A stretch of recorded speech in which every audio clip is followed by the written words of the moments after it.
Dalam nama Bapa dan Putra dan Roh Kudus. Amin. Allah Bapa di surga, kami mengucap syukur dan terima kasih bahwa Kau ingatkan bahwa kami hanyalah hamba yang tak berguna.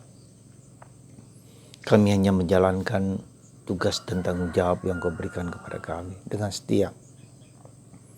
Bantu kami ya Tuhan untuk bersikap rendah hati di dalam kehidupan ini, sehingga kami mampu mengenal Engkau sebagai Allah pencipta, penebus, dan penyelamat bagi kami. Terpujilah namamu kini dan sepanjang masa. Amin. Para saudaraku yang terkasih dalam Kristus, pada tanggal 10 ini kita memperingati Santo Leo Agung, seorang paus yang dengan gagah berani pada awal-awal abad ke-4 yang mengusir tentara atau pasukan-pasukan yang ingin merebut Roma pada waktu itu. Dia juga seorang pujangga gereja dan seorang yang membela gereja dengan penuh keberanian.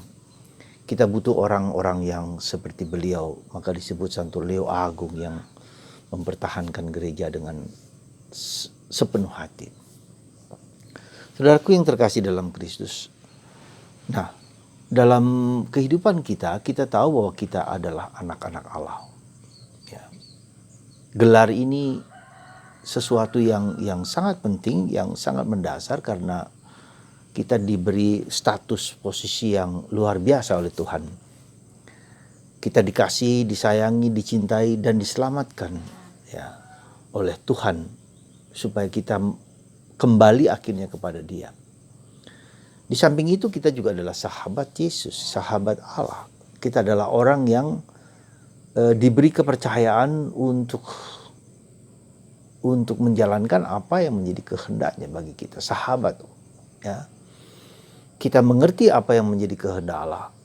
Kita tahu apa yang menjadi kehendak Allah, dan kita menjalankan itu dengan penuh cinta dan penuh kasih. Ya, nah, tetapi jangan lupa, di samping gelar yang besar, yang agung sebagai anak, sebagai sahabat, kita juga adalah seorang hamba. Saya kira ini juga penting bagi kita untuk kita sadari, untuk kita yakini bahwa kita itu sebetulnya tidak pantas di hadapan Allah. Kita itu siapapun kita, entah itu presiden, entah itu perdana menteri dengan posisi jabatan apapun juga, kita itu adalah yang diciptakan oleh Tuhan. Sekali lagi, yang diciptakan oleh Tuhan, yang diberi tanggung jawab, diberi kuasa oleh Tuhan karena kemurahan hati Allah. Jadi sekali lagi, unsur sebagai hamba itu adalah unsur yang juga harus kita sadari bahwa kita hanya menjalankan apa yang sebetulnya Ia perintahkan kepada kita. Ya, kita adalah orang yang diminta oleh Allah, diperintahkan oleh Allah untuk menjalankan saja. Ya, seperti hamba, seperti budak yang tidak punya hak sama sekali dengan kepada Tuhan. Apalagi kita yang diciptakan.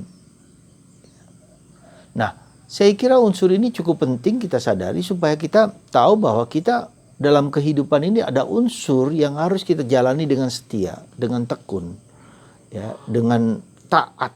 Ya, unsur ketaatan itu, unsur kerendahan hati. Siapalah aku ini sampai ibu Tuhanku datang mengunjungi aku, seperti Elizabeth.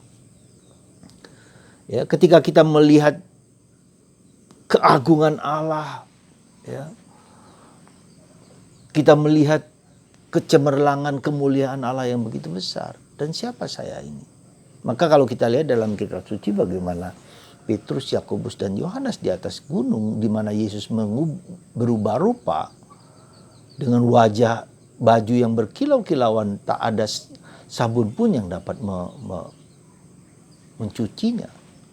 Kemuliaan Tuhan yang begitu besar, dan kita ini siapa? Sehingga sebetulnya kita tidak berhak untuk mengklaim. Dan itulah yang saya kira, saya duga Jadi unsur penting lain di dalam relasi kita dengan Tuhan, ketidakberdayaanku, ketidakkerapuhanku, kekuranganku, katakanlah seperti itu. Ya. Dengan sikap penuh kerendahan hati ini, maka inilah yang menjadi pegangan kita di dalam menjalankan segala-segalanya. Maka sebetulnya ya tujuan kita dalam hidup ini adalah memuliakan Tuhan, mengagungkan Tuhan. Yesuit mempunyai tradisi ad maiorem Dei gloriam. Demi kemuliaan Allah yang lebih besar, lebih agung, kita menjalankan segala sesuatu untuk kemuliaan Allah. Untuk Karmelit, zelo celatus sum pro domino Deo exercituum. Aku bekerja segiat-giatnya bagi Tuhan, Allah yang hidup. Ya. Bekerja segiat-giatnya. Dikasih hadiah atau tidak, tidak masalah. Tuhan kasih atau tidak, tidak masalah. Ya, nah, disitulah kita melihat fokus hidup kita tidak lagi kepada diriku, kepada apa yang ku minta, apa yang ku maui, tapi fokus kita kepada Tuhan, kepada Allah. Nah, disinilah saya kira di dalam di dalam kehidupan kita tidak boleh berdagang, ya. Seolah-olah ketika kita melakukan segala yang baik, hidup doa, hidup rohani, doa rosario, doa novena, doa apa saja yang bisa kita lakukan, dan kita menuntut Tuhan, di mana hakku? Maka Yesus memberikan perumpamaan tentang pekerja yang bekerja di pagi hari, jam 9, jam 12, jam 3, jam 5, jam 6 bahkan.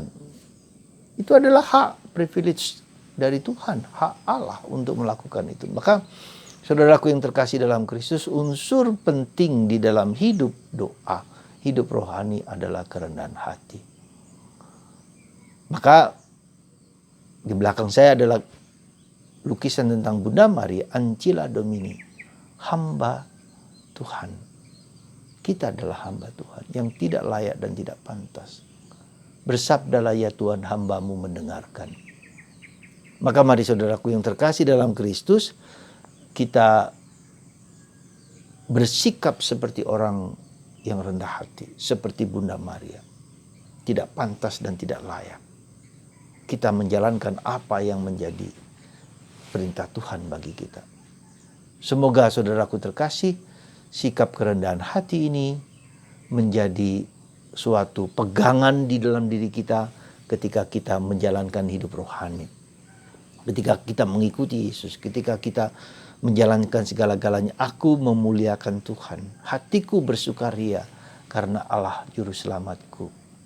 Sebab ia memperhatikan daku, hambanya yang hina ini. Mulai sekarang aku disebut yang bahagia oleh sekalian bangsa. Sebab perbuatan besar dikerjakan bagiku oleh yang Maha Kuasa, kuduslah namanya. Sikap Maria yang memuji Tuhan. Jadi dalam doa kita hati-hati, sungguh-sungguh hati-hati dalam tanda petik bahwa kita bahkan tidak minta sekalipun Tuhan sudah tahu. Gitu loh. Jadi kita tidak bisa menuntut Tuhan, kita let it be, terjadilah padaku menurut perkataanmu. Sikap seorang Maria. Kita bisa mohon tentu saja, sangat bisa mohon. Tapi lepas daripada itu, terserah kepada kehendakmu Tuhan. Let it be, terjadilah padaku menurut perkataanmu. Semoga kita menjadi Maria yang lain, Ancilla Domini, hamba Tuhan. Hendaklah kita menjadi hamba Tuhan yang menyerahkan segala-galanya kepada Tuhan. Dan Tuhan akan memberikan lebih daripada yang kita mohonkan. Sekali lagi, lebih daripada yang kita mohonkan. Karena dia tahu persis apa yang kita mohonkan. Jadi seringkali yang kita mohonkan tidak cukup dari apa yang sebetulnya Tuhan inginkan bagi kita. Ketika Tuhan mengendaki yang terbaik, maka dia melakukan yang terindah, terbesar, termulia bagi kita semua. Asalkan kita taat sebagai hamba. Dan itu tidak mudah. Karena seringkali kita ingin mengontrol Tuhan.